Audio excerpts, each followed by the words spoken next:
তো শুভ সকাল বন্ধুরা, আমার পরিবারের সকল বন্ধুদের নতুন সকালের একটা মিষ্টি ভালোবাসা দিয়ে আজকে একটা মিনি ব্লগ শেয়ার করছি। দেখো এখন রান্না করছি, অনেকটাই রান্না হয়ে গেছে। তোমাদের দাদাভাই খেয়ে অফিস চলে গেছে, তার এখন রান্না হচ্ছে এখানে কি বলতো, সোয়াবিন আলু আর পেঁয়াজ রসুন দিয়ে। তো এটা তো আমাদের বেশি খাওয়া হয় না, কারণ যারা আমার ভিডিও বা ব্লগ ভিডিও দেখো তারা জানো আমি নিরামিষই করি বেশিরভাগ, কারণ আমার শাশুড়ি মা নিরামিষ খায় বলে।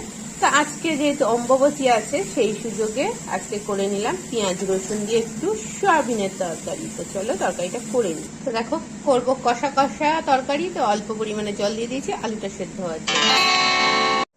তো দেখো তৈরি হয়ে গেছে একদম কষা কষা সয়াবিন আলু দিয়ে পেঁয়াজ রসুন দিয়ে একটা তরকারি।